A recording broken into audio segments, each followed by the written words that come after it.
Todo comenzó con una fotografía. Así es como siempre empieza, ¿no es cierto?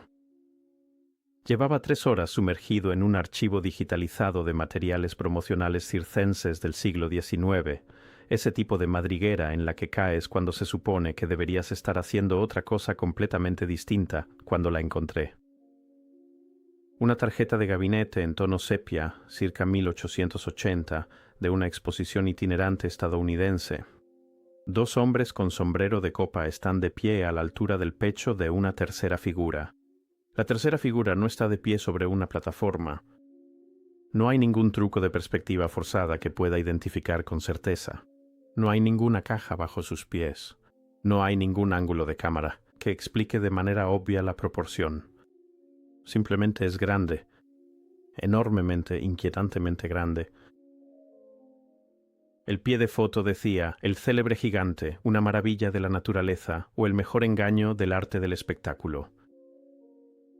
Y recuerdo que me recosté en mi silla y pensé, ¿por qué esas son las únicas 2 opciones? ¿Por qué, en el marco de la propia época, el guión cultural dominante para encontrarse con un ser humano muy grande era considerarlo una maravilla de la naturaleza o un truco? ¿Por qué la explicación del engaño estaba tan agresivamente preestablecida en la presentación, casi como si alguien necesitara que la audiencia la eligiera? Esa pregunta se me quedó clavada como una astilla.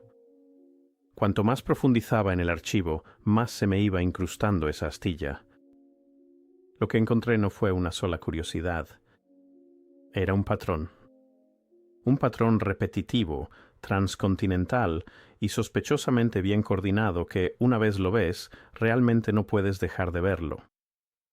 Nos dicen, y en gran medida lo aceptamos sin examen alguno, que el circo del siglo XIX era una celebración de lo exótico, lo inusual y lo teatral. Pete, la famosa máxima de Barnum, cada minuto nace un tonto, ha sido tan completamente absorbida por nuestro ADN cultural que la usamos como una lente a través de la cual interpretamos toda la era. Fue un período de exhibicionismo, de engaño, de suspensión voluntaria, de incredulidad. Ese planteamiento es útil, quizá demasiado útil, porque esto es lo que logra. Crea un marco interpretativo totalizador, en el que cualquier cosa que se encuentre dentro del contexto de una exhibición circense es, por definición, sospechosa, escenificada, performativa, el producto de rellenos, zancos, trucos de cámara y la credulidad de las multitudes. El circo era el espacio designado de irrealidad aceptable de la época, y cualquier cosa colocada dentro de ese espacio, cualquier cuerpo, cualquier afirmación, cualquier forma humana aparentemente anómala, se filtra automáticamente a través de ese marco. No examinado, no documentado por observadores independientes con ningún rigor, no medido con ninguna metodología transparente, simplemente etiquetado, exhibido y luego, cuando terminaba la gira, discretamente guardado. Esto plantea una pregunta simple pero fundamental. Si necesitabas mostrar algo real, algo cuya realidad era incómoda, cuya existencia interrumpía una narrativa particular sobre lo que la humanidad era y había sido recientemente, ¿dónde lo pondrías? ¿Dónde lo colocarías para que ojos curiosos pudieran verlo? De modo que la supresión total se volviera innecesaria, pero que sus implicaciones pudieran ser neutralizadas de forma segura. Lo pondrías en el circo. Lo llamarías una maravilla o un fraude y dejarías que la multitud decidiera.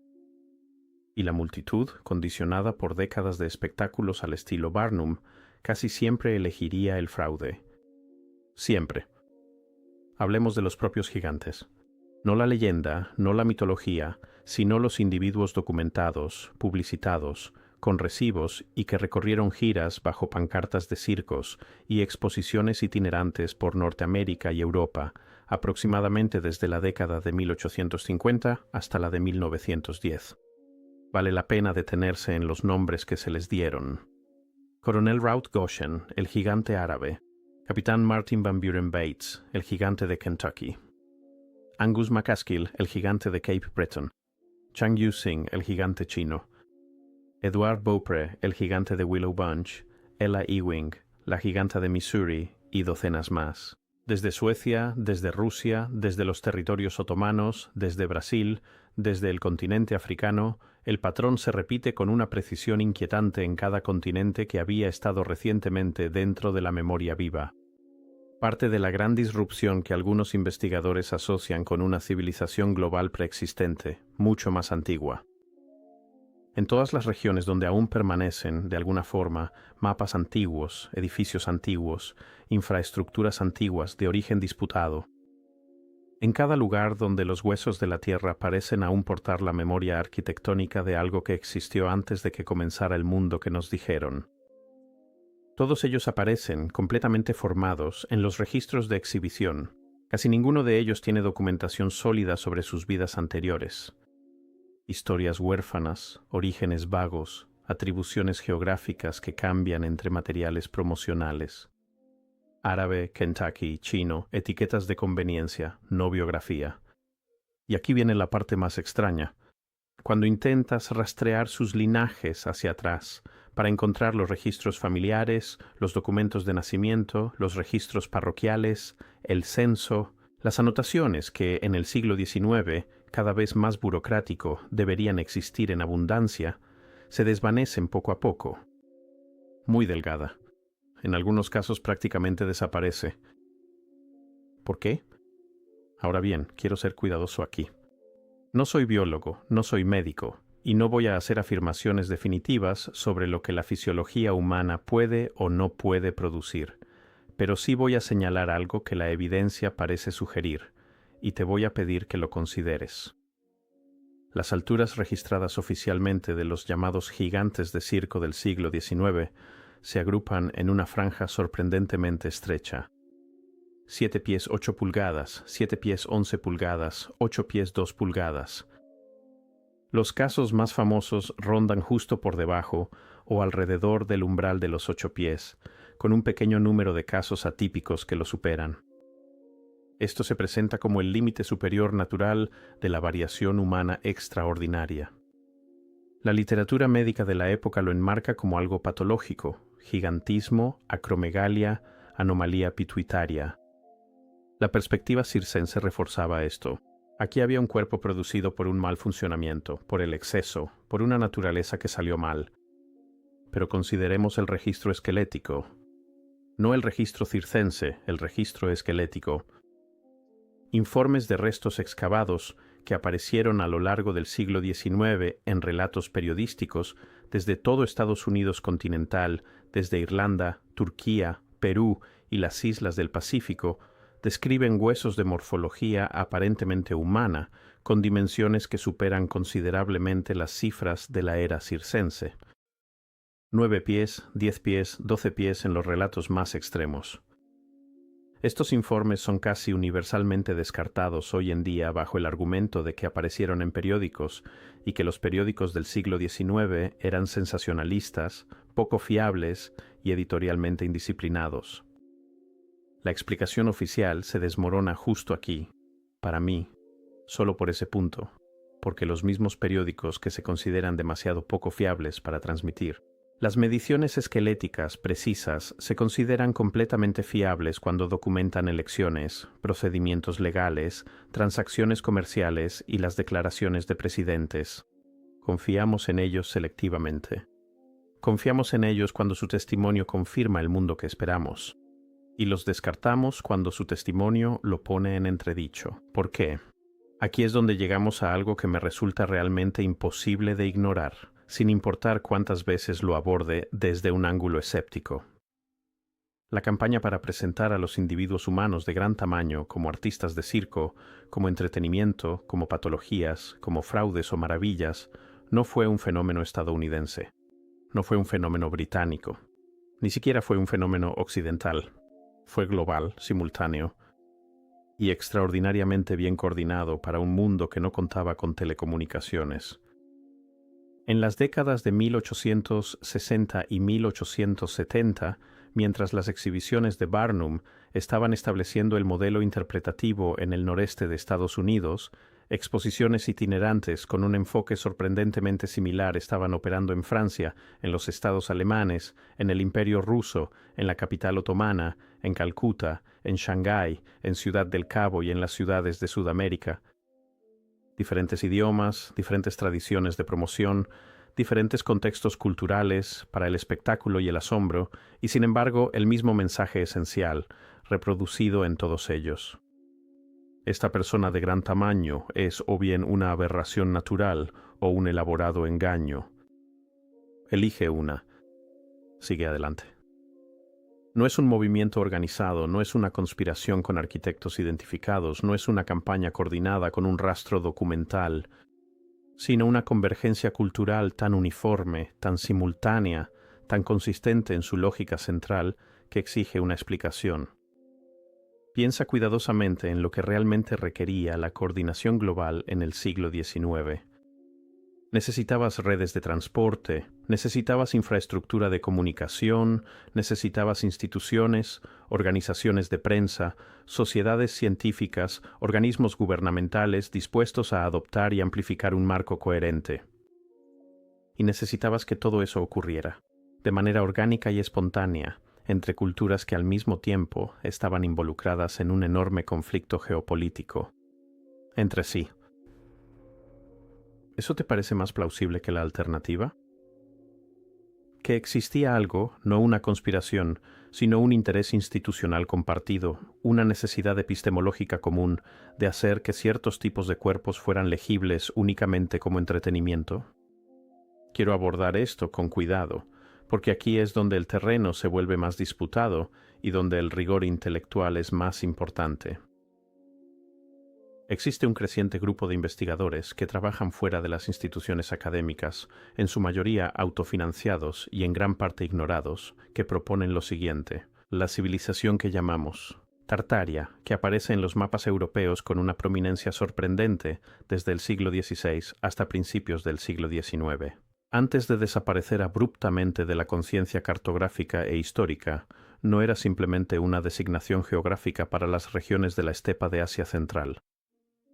Proponen, con distintos grados de evidencia y de cautela interpretativa, que era el vestigio de algo más antiguo, una civilización de otra escala, de otras proporciones, cuya infraestructura física, los amplios corredores, los grandes arcos, las enormes puertas, los techos sorprendentemente altos de los edificios, que ahora nos dicen fueron construidos por poblaciones relativamente recientes para fines completamente convencionales, en realidad fue construida para cuerpos que no eran iguales a los nuestros.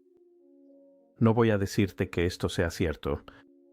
Voy a pedirte que observes la evidencia que han reunido y te lo cuestiones tú mismo.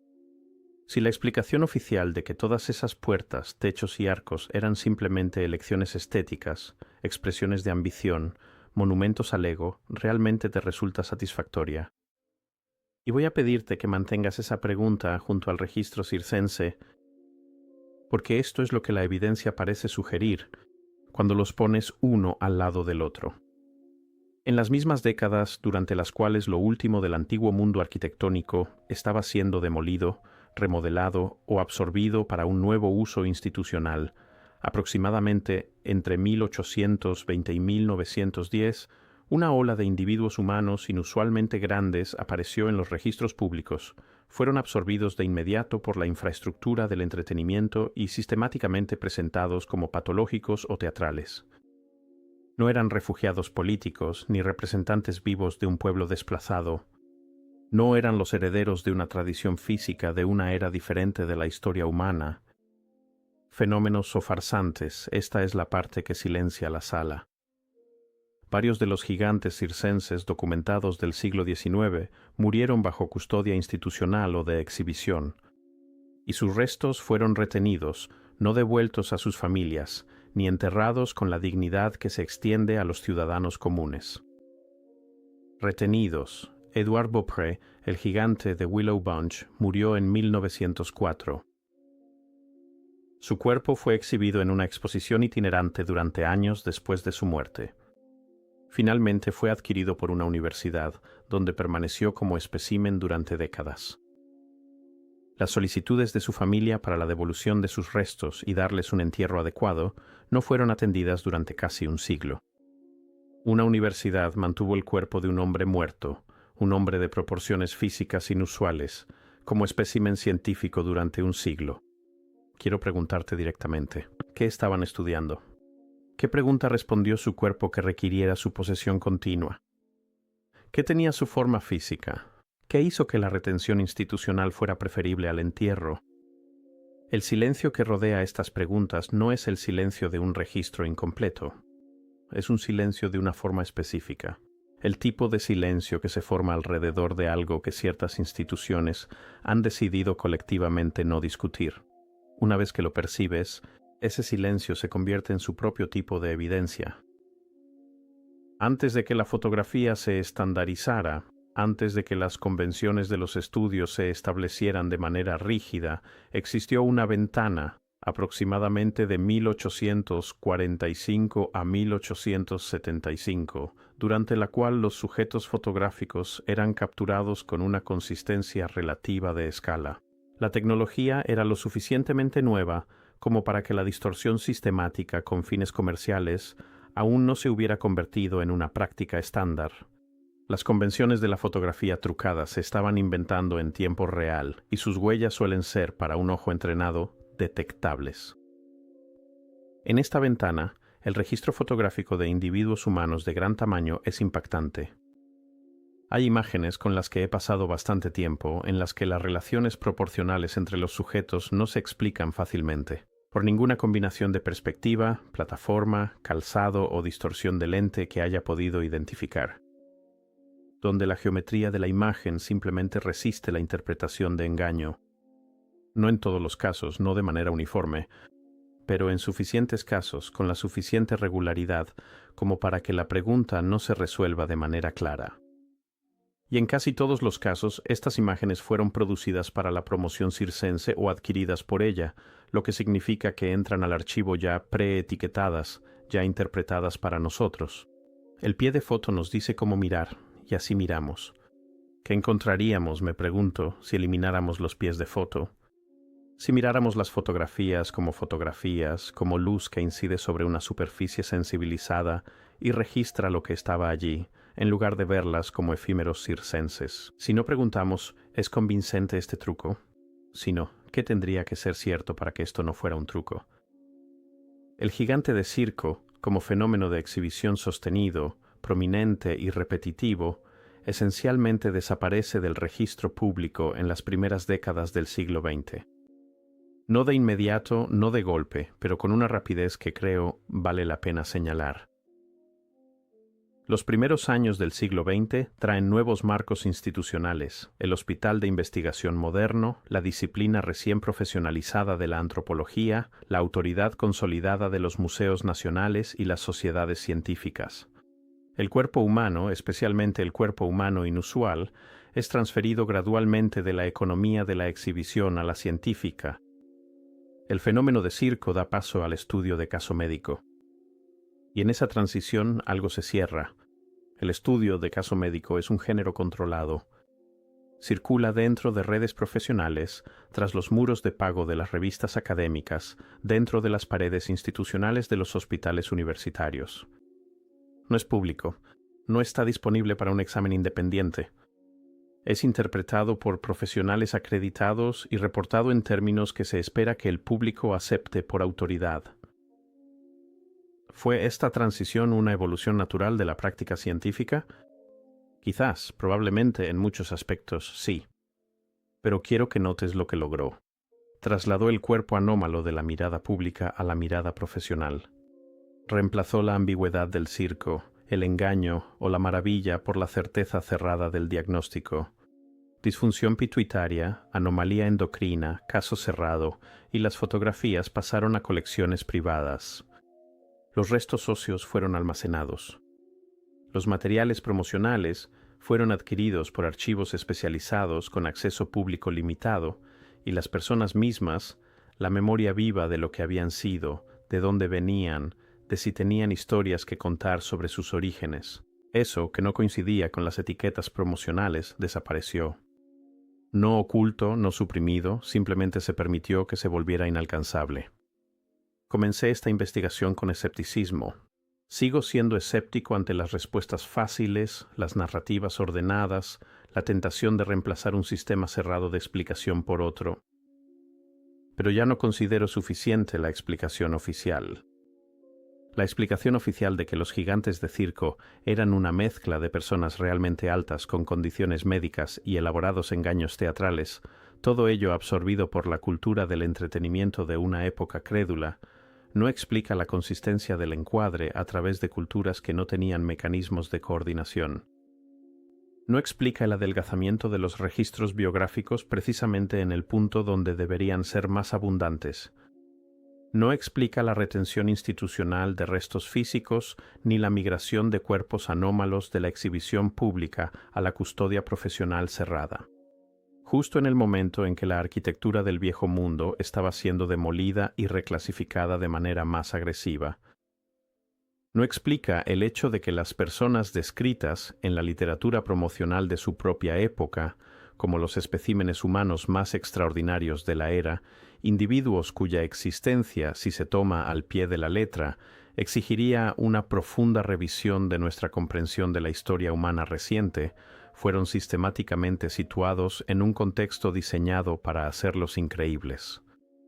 No ejecutados, no encarcelados, no simplemente ocultos, sino hechos increíbles. Existe un tipo particular de borrado que no requiere destrucción.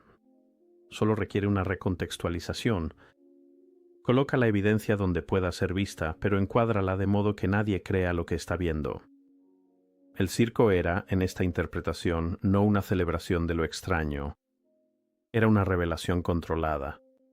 Un espacio donde lo que de otro modo sería inmanejable podía ser contenido dentro de la categoría segura del entretenimiento. Y aquí está la pregunta a la que sigo regresando, la que no me deja en paz a las 3 de la mañana, cuando el archivo está abierto y las fotografías están esparcidas por mi pantalla.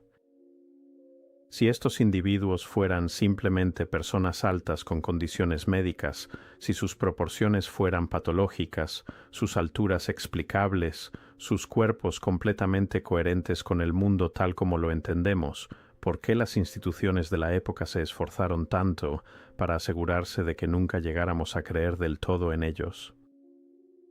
¿De qué exactamente nos estaban protegiendo para que no creyéramos? La evidencia no responde a esa pregunta. No completamente. Todavía no. Pero la pregunta en sí, su forma, su persistencia, su negativa a disolverse ante la narrativa oficial, se siente como lo más importante que he encontrado en este archivo. Más importante que cualquier fotografía individual. Más importante que cualquier medición. La pregunta que nunca se suponía que debía hacerse.